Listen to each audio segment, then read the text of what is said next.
Hi, I'm Ricky Fort and welcome to the Real Estate 101 podcast. Join me as I lift the lid on the real estate industry and share some great stories from behind the scenes. Like and subscribe and enjoy this episode. Welcome, ladies and gentlemen, to another episode of Real Estate 101. I'm Ricky Fort from Geelong Real Estate Co. And today, some Geelong royalty with a bit of flair. Andy Pobjoy from Piano Bar. Welcome. G'day, Ricky. How are you, mate? Mate, listen to that voice. Oh, smooth. Look at that. Cameron Daddo, watch out. I'm coming for you, mate. Love that. Smooth FM. I've got to thank Brandon Burns for his recruitment of the world's smoothest talkers on podcasts. So, mate, it's a pleasure to have you. Very in-depth deep dive we've done into you. We're going to pull up a lot of goss, so we're very excited. But before we get started, we need to talk about the jacket. Oh, thank you. This is just par for the course. I'm a bit of a hoarder of jackets. Yep. And, Ricky, I'm just looking at you, mate, and the black, unless we're going to a funeral today, I think we need to zhuzh it a little. So I've got, if we're going to stick with the black and white theme, it is Victoria, and it is still winter. So I've got a choice. You can have a spring one. Okay. Or you can have a star, because I think you're a bit of a star, a real estate star. So you can pick one. Is this one size fits all? Or? Oh, well, they're lined. They're not totally cheap and awful. Okay. This is a double XL in the Chinese sizes, right? So I think I'm going to go with the star. Oh, look at you are a star. Well, I like the black and white. I like this. Yeah, it's good. We can make this work. Yeah, it's good. I like it. No, it suits you. Custom tailored from Bali or? No, from AliExpress.com, as it turns out. AliExpress. So it's about 2 out of 3 jackets come, and it's a meatloaf principle. 2 out of 3 ain't bad, but 1 out of 3 doesn't work, doesn't fit, makes me look like a total twat. But you look great, mate. It actually fits quite well. See, there you go. Do you know on piano I can actually play the Top Gun theme song? Well, mate, I'm out of a gig. Yep. I can't fly the plane. Maybe I could hold the chord. You do the riff. I'll be Maverick. Maybe you're Goose. Next time. Oh, call names. What would mine be? Mine be Pisshead, I reckon. Yeah. Anyway. Right. We'll get a little bit boring for a sec because we need to go right back. Oh, yeah. You're Geelong boy? Yep. Born and inbred. We're not going to get far with this. Oh, no, it's true, though. No, I've spent my whole life here. It's going to be hard, but I've got a lot of questions. I don't think we're going to get far. Keep it together, Ricky. Come on. This is 101, podcasting 101. Okay, Here we go. Okay. Gags 101. So, yeah, Geelong, born and bred, inbred, as you said. Yeah. So, yeah, where'd you grow up? Where'd you go to school? Oh, in East Geelong. I went to school around the corner at St John's Lutheran. That was a great little school. Still a lot of good memories. A lot of friends, would you still believe, that I see out and about that we all went to. That? Yeah, and then I went to Christian college after that. It's probably easy for people to follow along with what you're up to. Obviously. Yeah. Like you're on social, you're everywhere. Obviously, people have Christmas parties and see you doing your thing. And yeah, they remember bits of it and they forget other bits of it. A little hazy sometimes, but with an unusual surname too. It's hard to... Yeah. We're trying to guess what... Oh, it's a naturalised French name. Love that. So, yeah, they're French. All... Yeah. We got so much in common.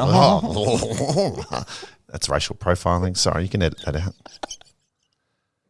I think they're culturally superior to us in every way anyway, so what do they care? No, so they originally resettled in Bath in the south of England, and there's a Pobjoy mint. If you go pobjoy.co.uk, we print banknotes and coins. I love that. Licensed to print money in the UK. Jeez. Should I get onto that business? Abroad and here with how well your business is doing. We'll chat about that in a sec. So schooling, tell us, it's a common theme in the podcast and we'll get to a bit later, but what did your parents do? What's their background? Oh, mum's a librarian and dad's a high school physics teacher with a golf handicap of 4. So, play? Yeah, I tried. I enjoy it a bit more now, but I was just cantankerous. I was a real brat on the golf course. Cantankerous. Brandon, write that down. Yeah. Oh, I was not happy. Well, I played off 20. I got down to 20 at one point, but dad's still getting around off 6. Yeah, but so this is the thing. I was the creative musician kid and my mum's a librarian and dad's a teacher, and music was never on the cards for me. Yeah. It was always go get yourself a proper job. Yep. Music will be your fallback. Yep. And I went off and studied IT on a scholarship at Ballarat Uni after I finished high school. And Ballarat says a lot about someone who can stick out Ballarat winters. Yeah, well, I did my first semester there, and then sort of moved back from Ballarat and was commuting every day, I got stuck outside one night. We had first share house we had in Doveton Street North. Great spot. Indoor bathroom, but outdoor toilet. Of course. Yeah. So being a Wednesday night, my housemates were out having a few drinks at a uni cheap night. Rattle and hum? Oh, it wasn't Rattle and Hum. It was I used to DJ there. Did you really? Yeah. I remember Rattle and Hum quite well. It's where the 18th Amendment is now. Yes. It was a nightclub down there in the basement. Yep. The girls came back late, but I went out for a whiz. Door shut behind me. I'm sitting there in my. Can we say whiz? Whiz, you can Brandon? say whiz. Whiz. Going out for a tinkle. And the door shut behind me and I was stuck on the toilet. Love that. Until they came. And this is, mobile phones inside. So I had to sleep in the car in my undies until the girls got home. I was very cranky. But anyway, Ballarat. And I used to play at 21 Arms on Saturday nights. So did I. Yeah, there you go. Great place. I'm surprised. I mean, I'm 42. Yeah, so 38. Yeah, there we go. Yeah. We might have just crossed paths. Who knows? Amazing. Small world. But yeah, then transferred back to Deakin after a while. And honestly, 2.5 years of that course, almost finished it, but you get so sick of when you're doing well in your chosen field and you're quite passionate about it. A lot of people saying, "Oh, what are you doing?" It's not a real job. It's not a real career. But I mean, it'd be deflating. It'd be hard to stay true to yourself. And yeah, it's been that was one of those things. But I also look at my mates who studied music at the time, and they had it real easy, and they went and just did all the things you do. You finish your degree, you go and do education, and you end up teaching, and they've just had a pretty boring career. Yeah. And I think maybe I would have just fallen into that trap as well. So with everyone saying you can't do it long enough, you end up doing it, and you end up trying your hardest to do it. So played in a lot of bands. I worked extensively down at Finnegan's Place. I don't know whether you... Yeah, John's got his salon still around here, but he ran a restaurant for a while. Clever businessman. He had 3,500 cashed up Botox to the hilt ladies in Newtown on his books, right, who come in and drop $450 on a blow wave once a month, and they're probably more or less for the social chit-chat. John worked out if he just contacted everyone on his database and everybody came and tried his restaurant once, he'd be booked out for 4 years. And quick math. Oh, very quick math. And honestly, and his family had been in hospitality as well, and John's a wonderful, wonderful man. And so I sat down there and played. He had a grand piano in the restaurant, so I used to go down there and play 4 or 5 nights a week for John. Really good fun, and that's where I learned really how to entertain one-on-one, not in a band. And I learned to sing. I was never a singer up until that point either. Really? So yeah, not at all. Even with that voice? Yeah, I'd never really tried it, and I'd tried it in the bands I was working in, and the singers were like, "Mate, you suck. Don't sing." Anyway, so I just worked out and I was obviously trying to sing like Bon Jovi, but I sound like Kamal. So I worked out where my range of my voice is and just started to work to that. And that led me to working on resorts up in Hayman, Hamilton Island, traveling around doing a lot of that stuff and living on the island. What a life. Really, really good. And excellent money at the time. Were you single at this point? I was engaged toward the end of those trips. Yep. Got married when I was 25, and we moved to the Gold Coast temporarily for my ex-wife's career, and ended up buying a little place in Palm Beach and doing that up myself. My dad is from a family of builders, even though he's a physics teacher. He was the one that didn't do a trade because trades weren't sexy in the 70s. They were like, this is just a trade. Isn't it funny how much how much times have changed? I remember when I finished school, my dad was a carpet layer and full family background of floor installers, and Dad said to me, work with your head, not with your back. And it was kind of looked down on people that left school early to go and do trades. And then it was like 3 or 4 years later, and my mates were like making 150 grand in the mines, and I'm like sweating it out, working in a hospo, but I'm not sure that advice was great. Oh, the tradies are all rock stars now, aren't they? And they deserve to be, because we need them. Yeah. Yeah, I think that part of the situation we find ourselves with housing in Australia at the minute is just due to a lack of trades and a huge amount of immigration in other areas that we obviously need, in healthcare and IT and all those sort of things. But end of the day. You've got a serious side, Ben. Oh, I wasn't expecting this. Oh, no.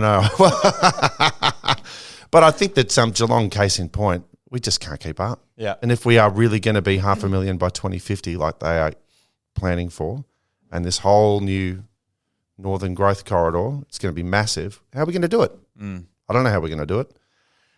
One cabaret show at a time. Exactly. That's all I know. No, you do worry about it, but, for the people that are in the market and the people that do have, I think the CBD of Geelong's got an incredible amount of potential, just seeing what I've seen around the world. Yep.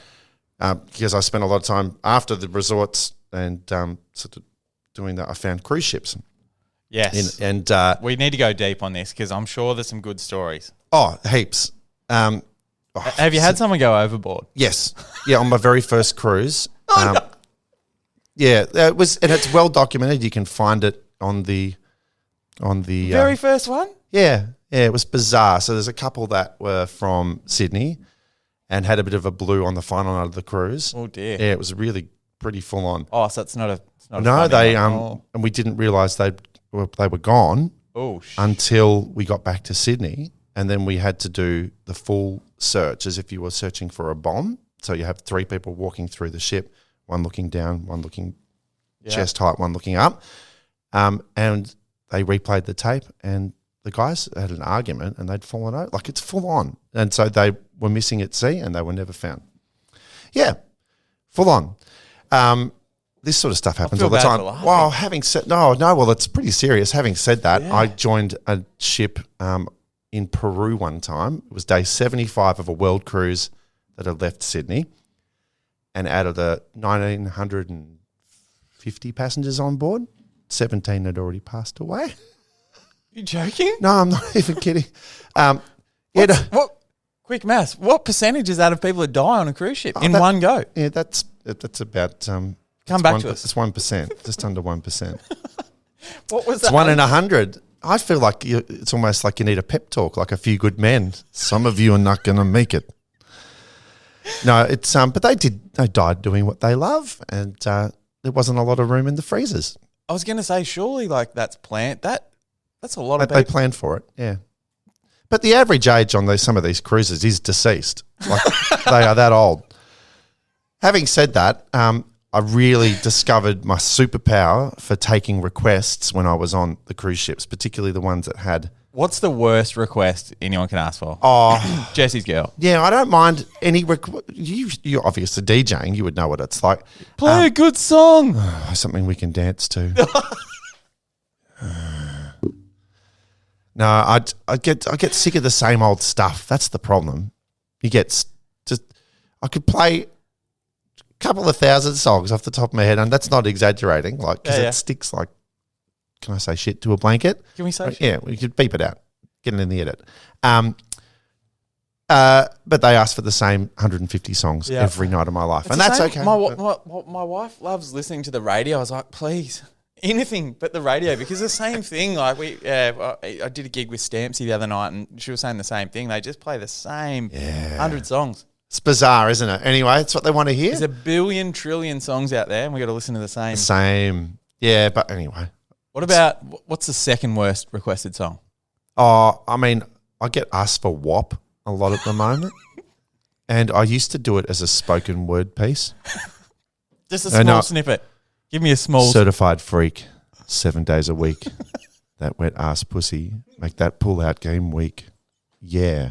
Yeah. All right, we can't use any of that, but I love that. That's great. But it's about a cat that got wet. Come on, Ricky. No, it's fine. I get it. Don't leave your cat out in the rain. Wow. No, this is the day-to-day. It's because it does drive you nuts if you don't laugh.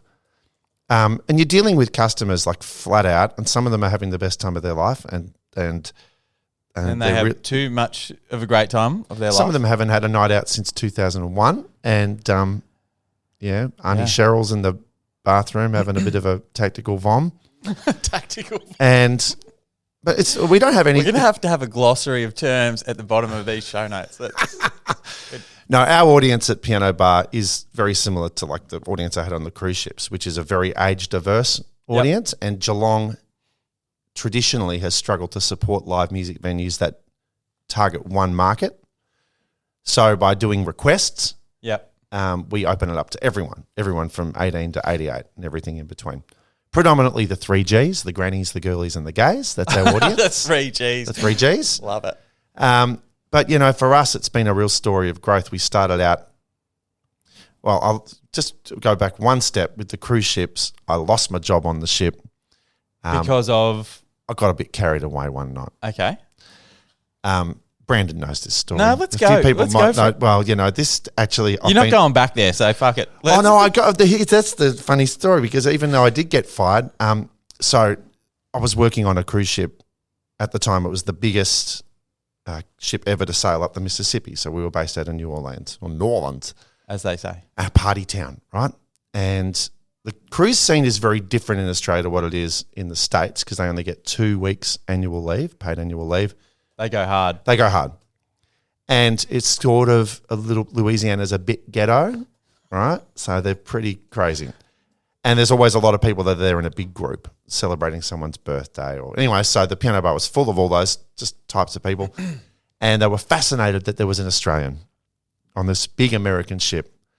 And I would sort of relate the odd anecdote about what it's like in Australia. And I actually said, second last night of the cruise, traditionally always the biggest one on a 7-day cruise, if this party was to get any crazier, somebody would have to get naked in here. Just standard. Someone went to the ATM, got $500 out, stuck it on top of the piano and said, it's going to be you, mate. Well, not mate. Why don't you do it? And I'd had a few tequilas by that stage. What colour jacket? Well, the only photos I've got of that night are actually me in my underwear behind the piano. And you got sacked for that. I got a tap on the shoulder and it was the cruise director and the head of security. And they said, right, close back on, cut it out. And then everybody went feral and started throwing their beer bottles and it was a full Blues Brothers. Oh, dear. Yeah. So it wasn't so much you being nude. It was the repercussions of the Oh, nudity. yeah. Well, I think they were having a great time and sort of it's a bit of a Vegas, what happens in Vegas stays in Vegas thing. Anyway, they took me up there and they made me blow into the bag and I was 0.0 because you have to be on a legal limit because technically as a crew member in the event of an emergency. That's how they got you. Yeah, anyway. So it wasn't for the nudity. No, for the overperforming, I prefer to call it. For the crowd. How do you rate yourself that night? Oh, I thought I was fine. I thought there'd be nothing out of the ordinary.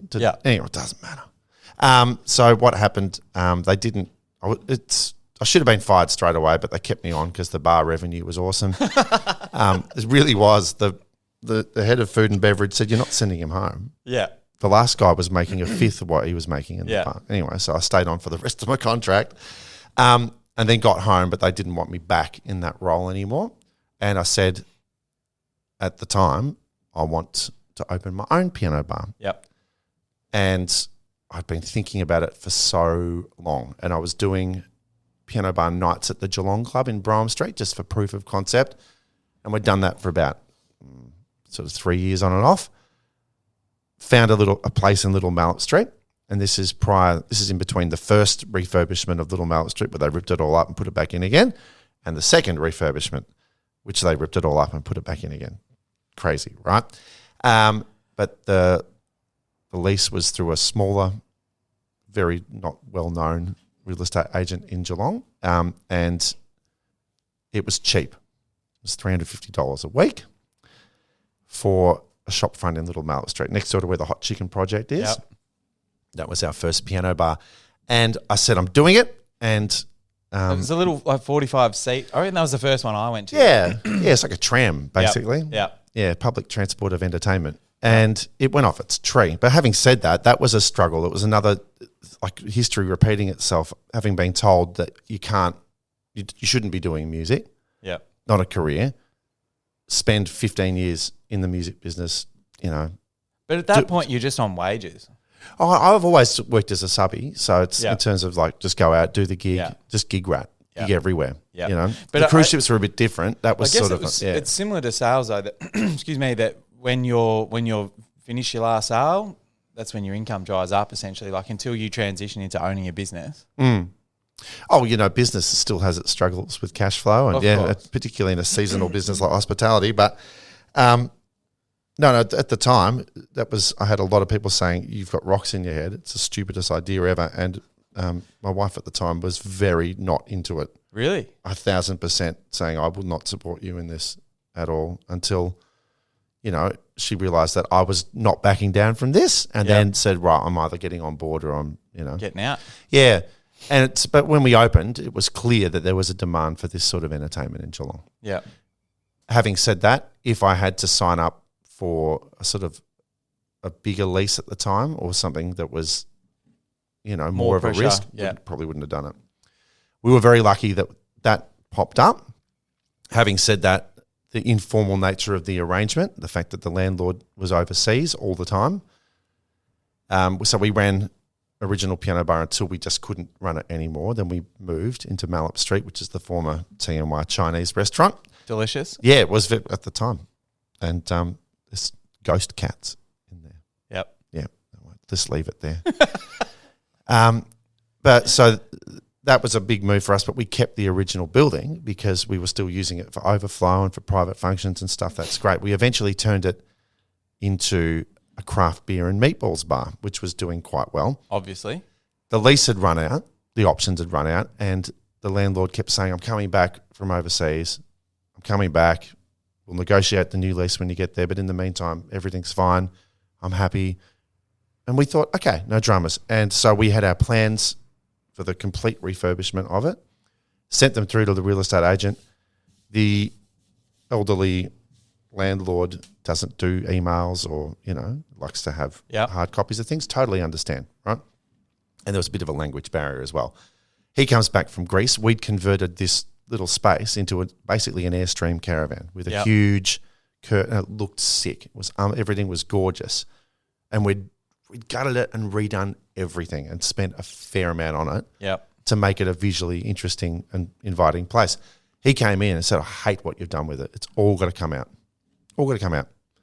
I said, well, we're not doing that. We've literally just spent $60,000 on that, right? So I don't care. I don't like it. I don't like what you've done. You didn't get my permission to do this. You're moving out. And so the business had been running for less than a year. Oof.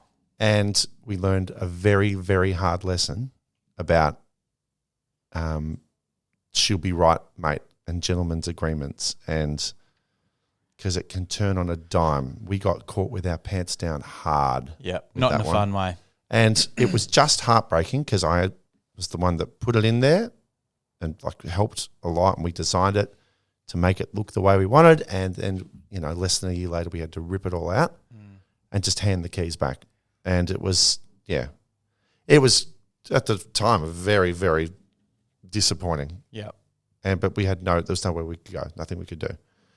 So that meant, the 5 staff that we had on there didn't have a job anymore. And our little concept for a cool craft beer and meatballs bar, vanished overnight. Because we really, I don't know, it's a combination of just, she'll be right. No worries.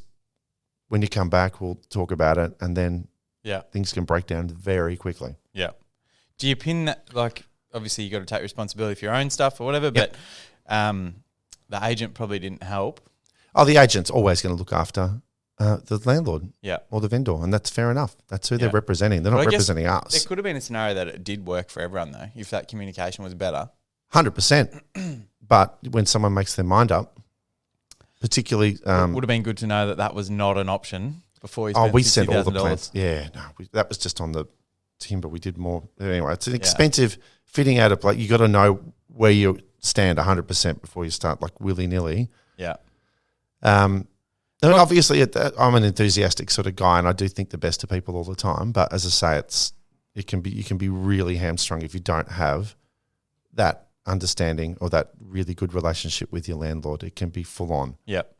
I guess it's probably a good segue, the podcast, we haven't spoken about it at all, Real Estate 101. So we probably don't even have much time for it. But I guess I just want to talk about some of your ventures and things that you've done from a real estate perspective. So I guess how old, some of the questions I asked the other guys, how old were you when you bought your first place? Yeah, I was 24. Yep.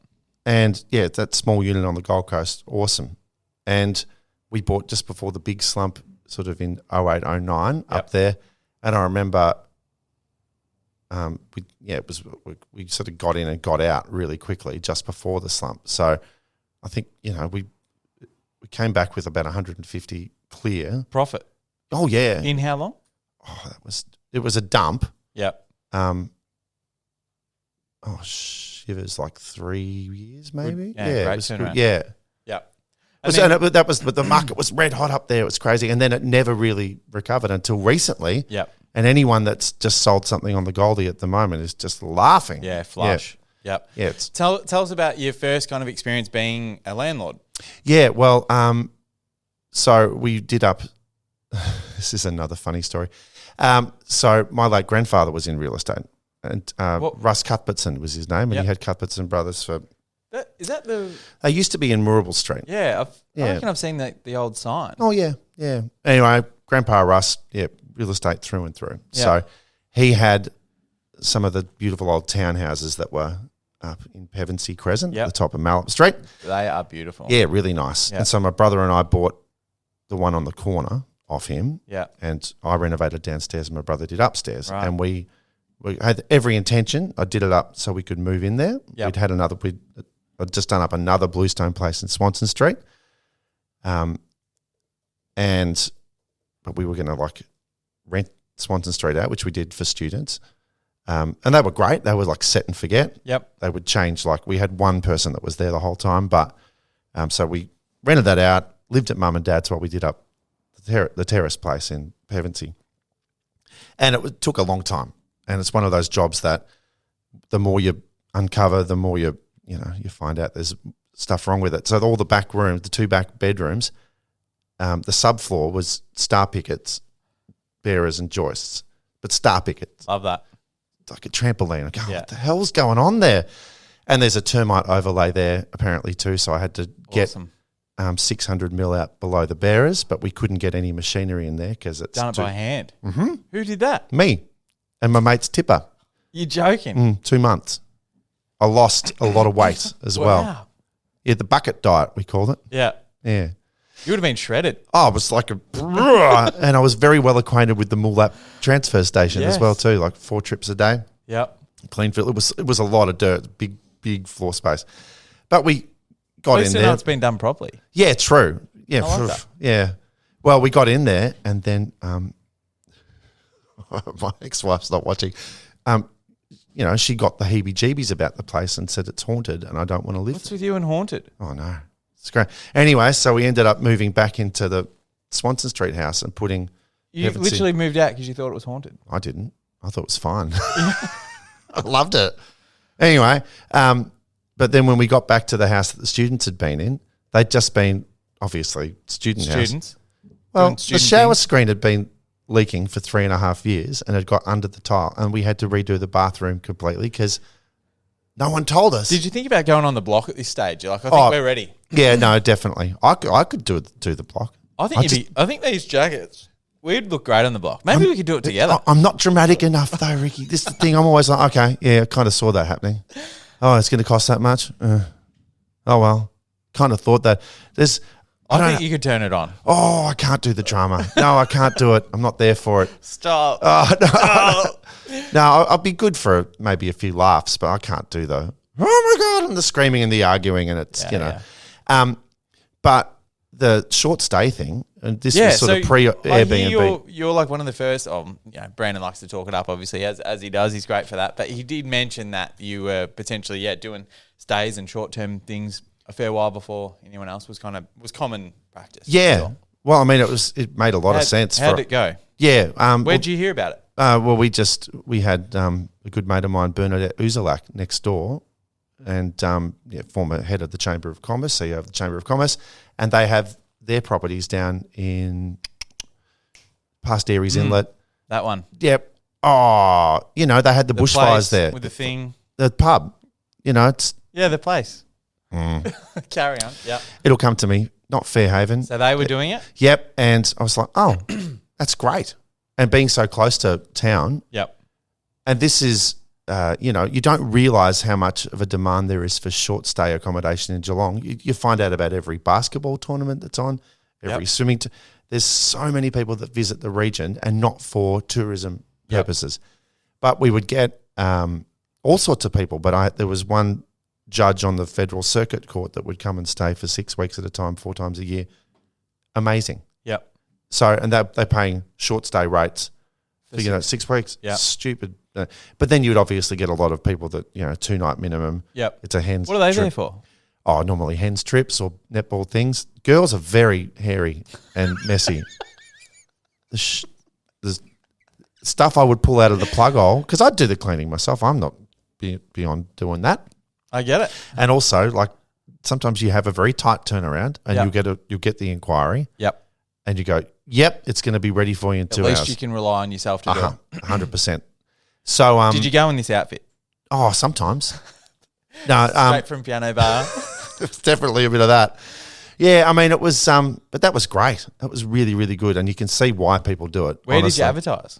It was just on. We just used exclusively stays, and I know it's probably like not very sexy nowadays because there's a whole bunch of other platforms, but for us, that seemed to work well at the time. Yep. And we kept running that for ages. Did you think maybe we can keep adding on this, buy more, doing?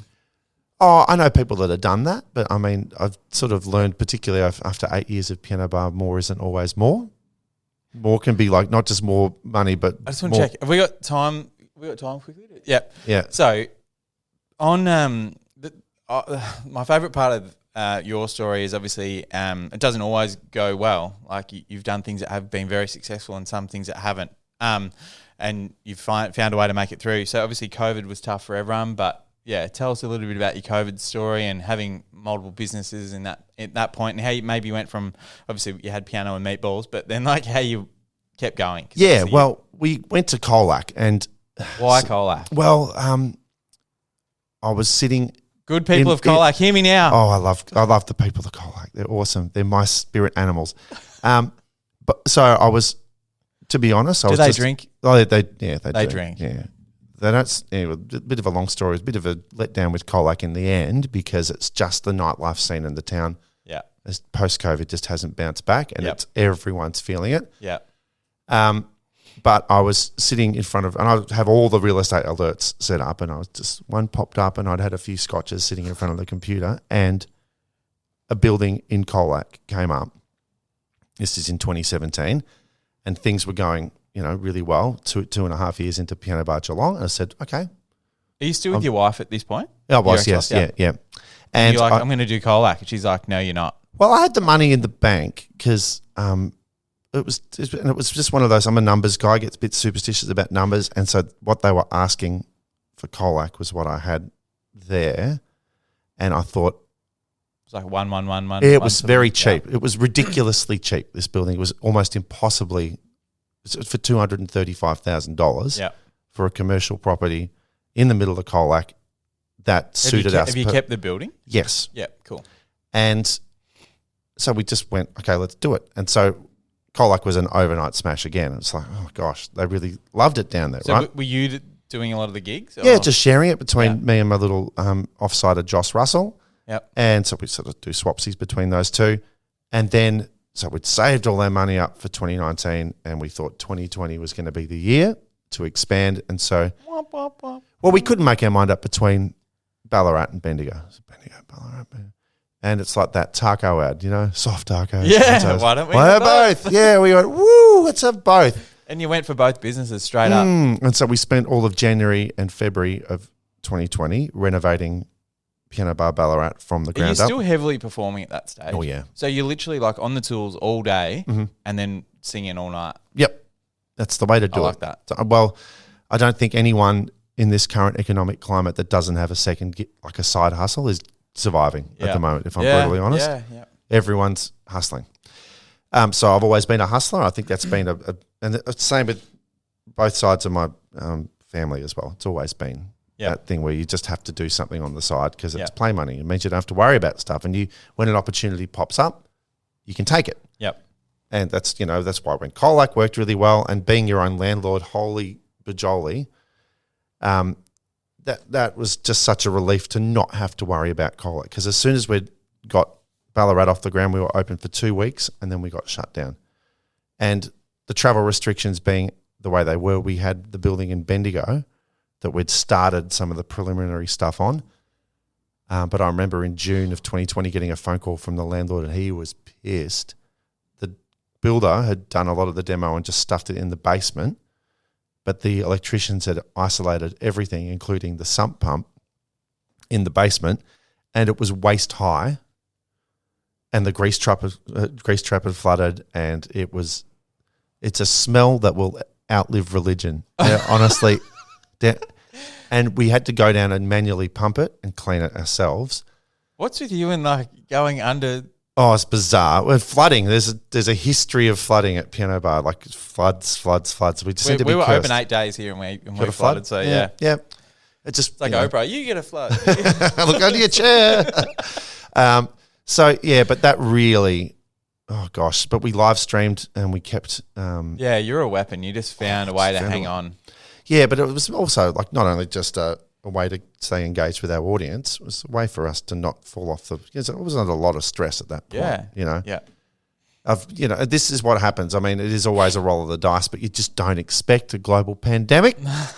But I mean, look, since then, we've had a couple of good years, and then this year, obviously, just facing the economic headwinds has been, we're just making sure that everything we do is deliberate and measured, and everything has to have a win. There has to be a reason for doing it. We're not just doing what we've always done.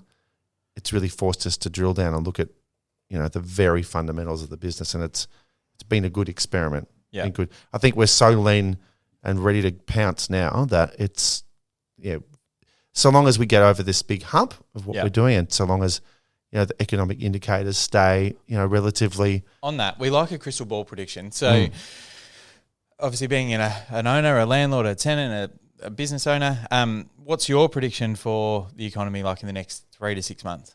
All right. So the people that are in the renting sort of thing, sort of the people that are trying to just get ahead in life, it's going like this, and their fingernails are going like, and the people that have, invested right, and it's all going like this.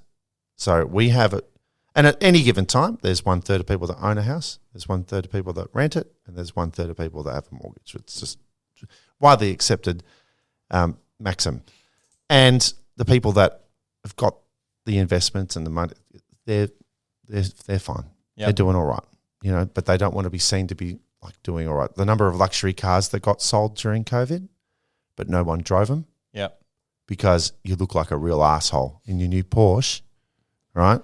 When your old mate next door hasn't been able to work. Yeah, you know what I mean? So I feel okay about it. And I just think that companies and people, I saw this in the corporate entertainment scene in 2008, where companies, there was one big bank, we were doing their end of year Christmas party, and they booked Guy Sebastian for the party, but then he was... Seabass, your boy. Then they realised that he was like the number one artist, and they can't be seen to be spending the money, so they probably already paid for him. Yeah, they paid for him, and then they paid again for Natalie Bassingthwaite because she was makes sense. Yeah, so they did not want to be seen to be spending the money, right?